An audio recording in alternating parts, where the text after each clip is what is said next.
All right, yo, yo, yo, yo, yo. You know who we are. It's been a long time, and reason why it's been a long time is because, well, he's really had not had much to talk about, and I've been kind of making videos off and on for the majority of 2012, but just haven't really cared too much to give my thoughts lately. But There hasn't really been much to talk about, at least as far as wrestling is concerned. yeah, But it is getting better, finally. seems that way, little by little. I mean, Raw tonight. I'm gonna be honest with you guys. It was all right. It was one. It's not one of those shows that you're gonna remember in like a week or two. But we're not gonna really talk too much about everything that happened on this Monday Night Raw. But the things that I loved. I loved the Daniel Bryan Kane anger management segments. Those were some. That fun- was pretty freaking hilarious. I gotta admit, that was funny stuff. CM Punk Jerry Lawler didn't care for this to start with. Didn't care for the cage match, despite the fact that Punk was bleeding. that was kind of an interesting thing to say. But that was about it. What else is going on? Vicky Guerrero demands that AJ gets fired as general manager. How many times have we seen this general manager revolving door thing? I mean, His boy Zack Ryder won his match against David Otunga earlier. God. Anyway, let's see what else happened. Let's see. Dolph Ziggler mocked Y2J Chris Jericho, which pretty much means that they could be continuing a feud. Maybe that will go into 2013 if Jericho decides to come back in time for WrestleMania. I wouldn't mind seeing Jericho Ziggler at a Mania type of match. Be kind of cool. Yeah. He also had John Cena versus The Miz, Yeah, which of course John Cena won. It was, it is what it is. mm-hmm. Let's see what else is going on. I could have swore there were a few more things we want to talk about. The Funkasaurus was in a tag match.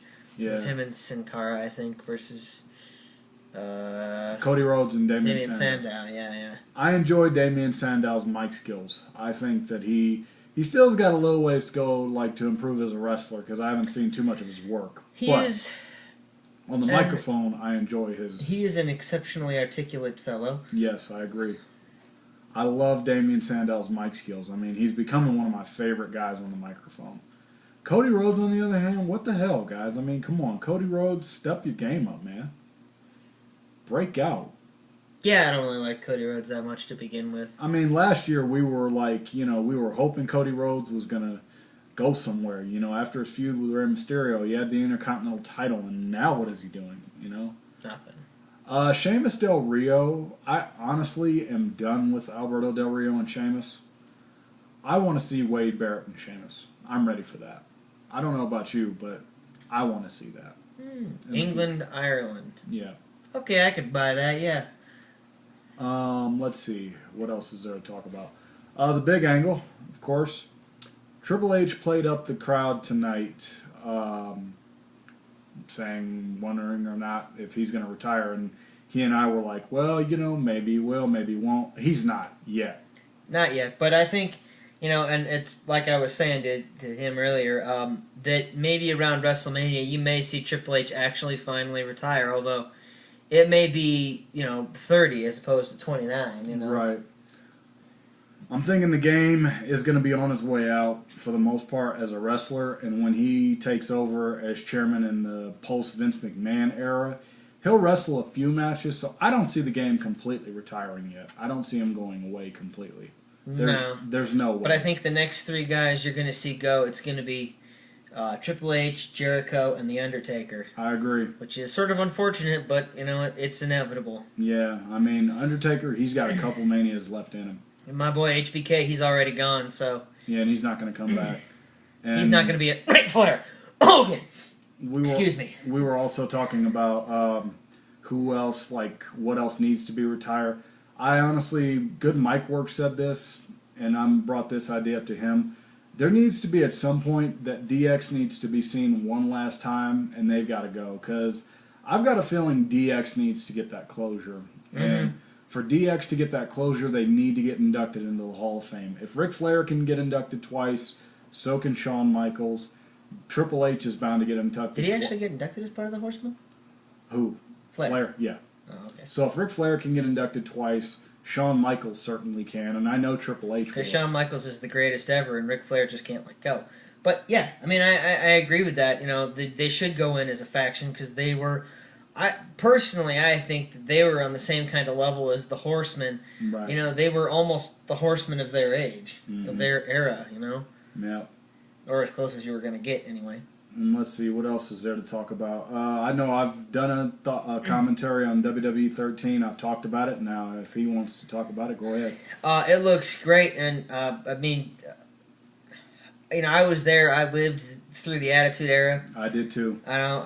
That was for me. That was what really got me hooked on wrestling. I mean, I'd been a fan before that, but you know, through the Attitude Era was some of the best stuff that I've seen, and part of it was because of the whole Monday Night War, the whole thing between WWF and WCW. Mm-hmm. But you know, at the same time, you know, it's cool to finally see the WWE recognizing the Attitude Era and recognizing what they did back then. And I know, you know, there's a lot of people.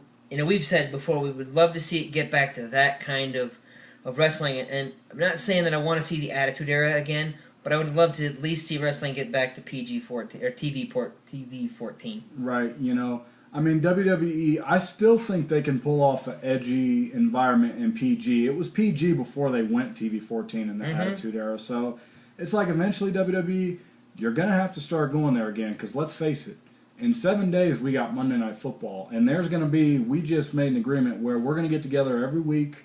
Sometimes you guys may get a Raw review out of us. Sometimes you may not. So don't be too shocked with us if we decide to say, hey, you know, we're not going to come up and do a Raw review. Because sometimes we're going to want to watch the fucking game.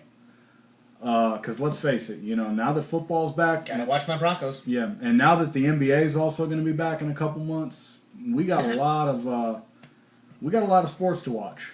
So, yeah, and as far as WWE 13 goes, I've got more thoughts on it. You know, I'm excited to see. What about NASCAR? You didn't mention NASCAR. Well, you said yourself you're not really a racing fan, and I'm not really either. So That's true. But we've got a lot of basketball and football to watch in the future, so it's going to be time for that. So, and everybody knows Kobe sucks. Yeah, he's not a Kobe fan. No. But let's see. As far as WWE 13 goes, I hear now that in special referee match there will be a meter that if you mess with the opponents too much that are facing each other in a match, John Laurinaitis will come down and eject you from the match and replace it with a regular referee. So I guess that could be kind of a cool feature. Like if you were a special referee or something? Yeah. Might be kind of cool. So, you know. Although John Laurinaitis, well. Yeah. Who knows when they'll bring back Johnny Ace. I mean, with this whole AJGM. Let's hope they don't. With this whole AJGM thing, I could already see it coming to an end. I don't see it lasting too much longer. No. I'd love to see, like, Mick Foley as the GM, or maybe even, like, William Regal. Right. Which is, you know, something that just occurred to me recently. Mm-hmm. But, you know, like, when William Regal was, for example, back when he was just the commissioner, he was actually believable in that kind of role, and I think he would be as the GM as well. Right. You know? I just think what's going to happen is WWE, the general manager thing, the authority figure thing, I'm one of those people that don't want to see it anymore because I've seen everything. Vince McMahon is the greatest of all time. Mm-hmm. Nobody will top him as an authority figure. Nobody. I don't care how you see it. And it's because he had contrasting characters to work with. The Undertaker, The Rock, Stone Cold, Bret Hart before the screw job happened. I mean, you know, Shawn Michaels. HBK to an extent. Guys like that, you know, nobody's going to top Vince McMahon as far as I'm concerned. Mm-mm. So you could do, I think, to be honest, WWE, it's time for the brand extension just to be all but over. If All Talent shows up on both shows anyway, what's the point? Mm-hmm. And I know people wonder, well, what if they bring back the Undisputed title? They might not bring back the Undisputed title because there's too much money in both world titles. So as much as I would mark out... But they might have it be unified. They might have someone hold both belts. It may have to happen at some point. You know, I mean, WWE, come on now, you know. You can't really have two world champions and not have consistency, because that's what you guys have been lacking a lot these last few years. This is true. Ever since like '07, you guys have been lacking it a lot. Because I remember back when WWE used to be a brand and you got two alternatives. Whether it was Raw, whether you wanted to watch Raw and promos and segments, that was your show. If you wanted to watch some good solid wrestling, SmackDown was the show. But nowadays it's just... Yeah, they were, like you said, they were two different shows. Whereas now it's kind of the same stuff both ways. And everybody shows up on both shows. You know, the only time that ever happened when the brand extension thing started was if they were jumping from one show to the other show. Yeah. Today, it's just like WWE, you gotta make it somehow more believable. Like, it's tough to get emotionally invested in today's day and age. Especially in one last thing we're gonna rant about before we wrap this up, because we only got like 3 or 4 minutes left anyway. This social media shit is pissing me off. And it's almost making me want to get off of Twitter, because honestly, I'm beginning to ask myself, what's the point? Yeah, I got a Twitter account like years ago, before Twitter got huge. You know, but now it's just like, you're overdoing it with the Twitter. And this tout thing, I will never sign up for tout. I will never do it. No. I haven't ever even signed up for Twitter because I think it's pointless. Yeah. I mean, essentially, you know, I think Facebook was enough, and you go to Twitter, which is just silly in the first place. And now, you know, you get bombarded by this crap all throughout Monday Night Raw, and even on the pay-per-views, too. Yeah, it gets to be a bit too much. Tone it down, WWE. I'm all for having the fans be involved and, you know, doing the fan polls and stuff, but, you know, enough of this Twitter crap. Yeah, enough's enough. I mean, come on, tone it down. Do something, you know, to get your fans, like, really invested. I mean, Twitter, I think, is overkill these days. It makes me almost want to get off of it. Really does. That's why I never got on. Yeah. And as far as everything else goes, you know, I'm just looking forward to WWE 13. And, by the way, I forgot to tell you, November 20th, they're having an Attitude Era DVD come out. So nice. That should be a good pick. Very nice. Yep. Yeah. Oh, and that's and I'm also looking forward to the WWE 13. Finally, like I said, they're acknowledging the Attitude Era, which there was some really great wrestling. And I know a lot of people talk about, you know, it's just hardcore, and you know that was the big thing during the Attitude Era was the Edge. You know, a lot for the hardcore. And yeah, there was a lot of hardcore, but there was also a lot of good wrestling. And people have said the same thing about ECW. And I disagree on that, too. I think, as far as ECW is concerned, there was a lot of really good wrestling there. They had some really talented people that, you know, when WCW went down, never went anywhere. Guys like, you know, Rob Van Dam, Jerry Lynn especially, you know, as far as that goes. But yeah, I'm happy that they're paying tribute to our favorite era. And I know a lot of people are going to say, a lot of people are happy, but I know this is going to piss a lot of people off. I do think the Attitude Era is overrated, but it was a great time. I'm gonna say this, and I know it's gonna come off as a controversial statement. Short term, it was the best thing to ever happen in the wrestling business. Long term, it killed it because we got overexposed to every single thing. We got overexposed to the blood. We got overexposed to the violence, to the sex, all that stuff. That's why you don't see it that way today. Yeah, it was good, no doubt. Do I think it's ever going to make a return full time? No.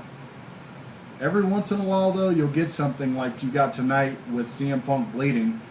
You'll get color once every few months. And that's the way it is. I think the last time I saw it was at WrestleMania between Taker and Triple H. Last time I saw it was Extreme Rules with Brock and Cena. Oh, yeah, that's true. I forgot about that. Yeah, well, guys, we're going to go ahead and wrap this up, and we will see you guys again next Monday, depending on the season. For NFL, we don't know who's playing. We got to look that up.